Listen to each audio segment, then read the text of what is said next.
le disais au début de la messe, c'est la journée mondiale des malades. Je ne vais pas parler directement des lectures que vous venez d'entendre, que vous pourrez relire, mais plutôt pour partager le message du pape François pour cette journée mondiale des malades que nous célébrons au lendemain de la fête de Notre-Dame de Lourdes.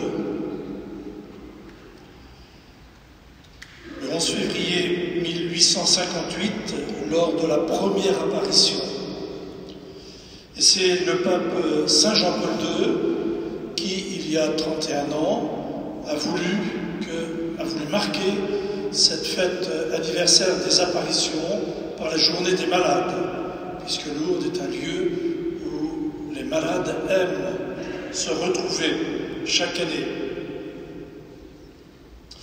Dans son message pour cette 31e journée des malades, le pape écrit « La maladie fait partie de notre expérience humaine. » Et il nous met en garde. Elle peut devenir inhumaine si elle est vécue dans l'isolement et dans l'abandon, si elle n'est pas accompagnée de soins et de compassion. Nous sommes donc tous concernés, puisque tous, nous avons peut-être été malades à un moment donné de notre vie. Tous, nous avons côtoyé des malades et nous connaissons des malades ou des personnes isolées à cause de l'âge et de la maladie. Le pape poursuit que c'est dans ces moments-là que l'on se rend compte de la façon dont nous cheminons. Si réellement nous cheminons ensemble, ou si l'on est sur la même route, mais chacun pour son compte, ne s'occupant que de ses propres intérêts. Par conséquent, en cette 31e journée mondiale du malade, je vous invite, écrit le pape François, je vous invite à réfléchir sur le fait que c'est précisément à travers l'expérience de la fragilité et de la maladie que nous pouvons apprendre à marcher ensemble selon le style de Dieu, qui est proximité, compassion et tendresse. Citant le prophète Ézéchiel, le Saint-Père rappelle les paroles du Seigneur. C'est moi qui ferai paître mon troupeau, c'est moi qui le ferai reposer. La brebis perdue, je la chercherai, l'égarée, je la ramènerai, celle qui est blessée, je la panserai. Celle qui est malade, je lui rendrai des forces. Je la ferai paître selon le droit. Et il poursuit, l'expérience de l'égarement, de la maladie et de la faiblesse fait naturellement partie de notre chemin à tous.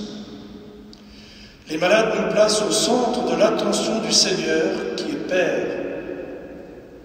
Il s'agit donc d'apprendre de lui pour être véritablement une communauté qui chemine ensemble, capable de ne pas se laisser contaminer par la culture du rejet.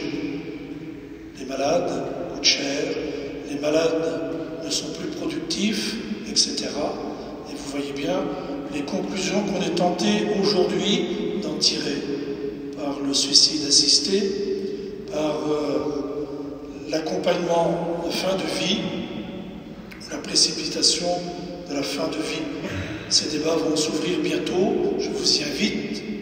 Je pense qu'on n'a pas le droit de se sentir à l'extérieur ou en dehors de ces débats. Je vous invite à les suivre tout particulièrement. Puis le pape François nous renvoie à l'encyclique Fratelli Tutti qui, je le cite, propose une lecture actualisée de la parabole du bon samaritain.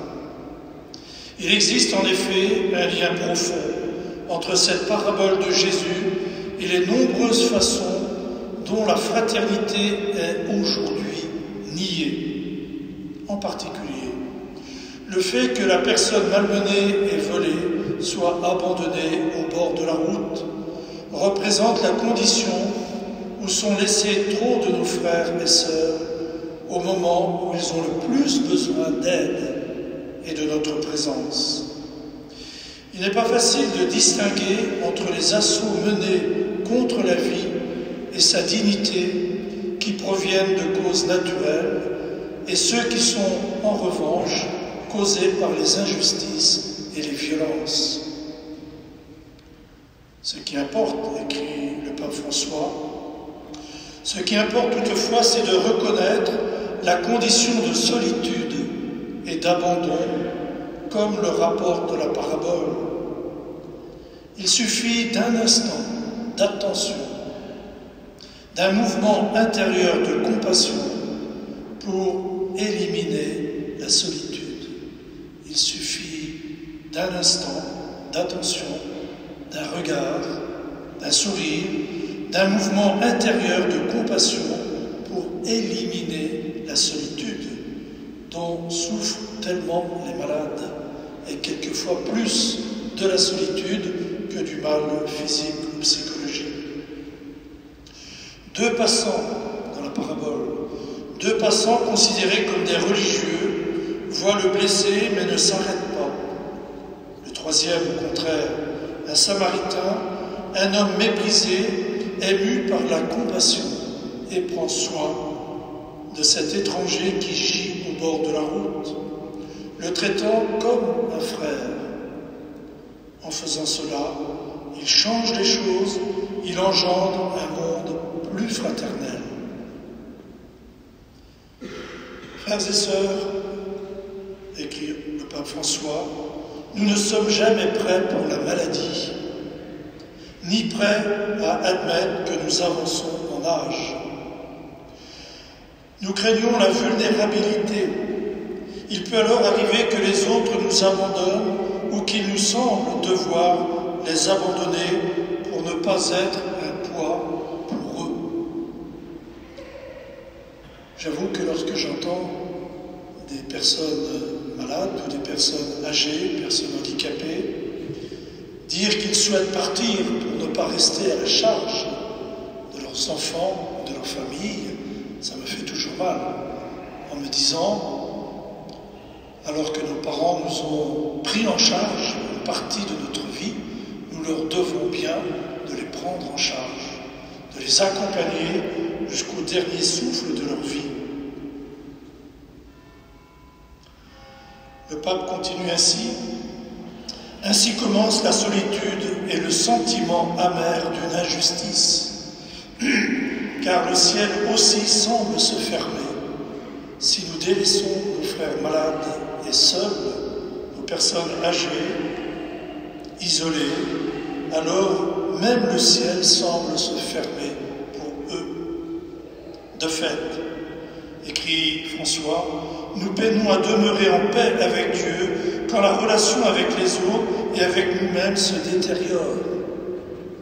Voilà pourquoi il est si important, notamment en ce qui touche à la maladie, que l'Église tout entière se mesure à l'exemple évangélique du bon Samaritain, pour devenir un bon hôpital de campagne. Sa mission, la mission de l'Église, la mission de nos communautés paroissiales, s'exprime en effet en prenant soin des autres, et en particulier des plus fragiles, par l'âge, par la maladie, par le handicap. Le Saint-Père continue dans son message. Nous sommes tous fragiles et vulnérables. Nous avons tous besoin de cette attention remplie de compassion qui sait s'arrêter, s'approcher, soigner et soulager. La condition des malades est donc un appel qui interrompt l'indifférence et freine les pas de ceux qui avancent comme s'ils n'avaient ni frères ni sœurs. Autrement dit, ils nous rendent service, nous qui avons la chance d'être en bonne santé et qui quelquefois marchons très vite, trop vite, eux ne peuvent pas suivre. Ils nous rappellent qu'il y a des plus fragiles et que nous-mêmes, un jour ou l'autre, nous pouvons être atteints par la fragilité. Citant de nouveau la prophétie d'Ézéchiel, le pape François précise qu'elle contient un jugement très dur sur les priorités de ceux qui exercent un pouvoir économique, culturel, gouvernemental sur le peuple. Vous vous êtes nourris de lait, écrit le prophète Ézéchiel, en citant les paroles du Seigneur.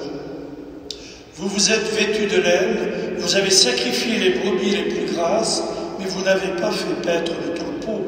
Vous n'avez pas fortifié les brebis chétives, soigné celles qui étaient malades, pansé celles qui étaient blessées. Vous n'avez pas ramené celles qui s'égaraient, cherché celles qui étaient perdues. La conclusion de la parabole du bon samaritain ne suggère que l'exercice de la fraternité qui commence par une rencontre en tête-à-tête avec le malade peut être élargi à une prise de soins organisée. L'auberge, l'aubergiste, l'argent, la promesse de se tenir mutuellement informés. Tout cela fait penser au ministère des prêtres, au travail des agents sociaux et de la santé, aux médecins, à l'engagement des familles et des volontaires. Prends soin de lui. Prends soin de lui, telle est la recommandation du Samaritain à l'aubergiste. Et Jésus la répète aussi à chacun de nous, tout particulièrement ce matin, en nous exhortant ainsi, va et toi aussi fais de même. Se référant au 11 février, le pape François termine son message en nous invitant à tourner notre regard vers le sanctuaire de Lourdes, comme vers une prophétie. Tourner notre regard vers le sanctuaire de Lourdes comme une prophétie, c'est-à-dire une leçon confiée à l'Église au cœur de la modernité. Il n'y a pas que ce qui a de la valeur qui fonctionne, il n'y a pas que celui qui produit qui compte. Les personnes malades sont au centre du peuple de Dieu qui avance avec elles comme une prophétie d'humanité où chacun est précieux et où personne n'est à exclure. Frères et sœurs, prenons quelques instants de silence. Reprenons la prière du début de la messe à l'oraison d'ouverture. Je rappelle, Dieu qui veut habiter les cœurs droits et sincères, donne-nous de vivre selon ta grâce. Alors tu pourras venir en nous et y faire ta demeure. Notre prière nous prépare aussi à la bénédiction des malades que nous aurons, des malades et des soignants, de ceux qui visitent et accompagnent les malades à la fin de cette messe. Et dans quelques instants, nous vivrons aussi la bénédiction des fiancés, c'est-à-dire tous ceux qui se préparent au mariage et qui sont au milieu de notre assemblée ce matin. Et également la bénédiction des couples jubilaires qui célèbrent de 5, 10, 15, 20 ans et plus, 50 ans et plus encore d'années de mariage. Nous rendons grâce avec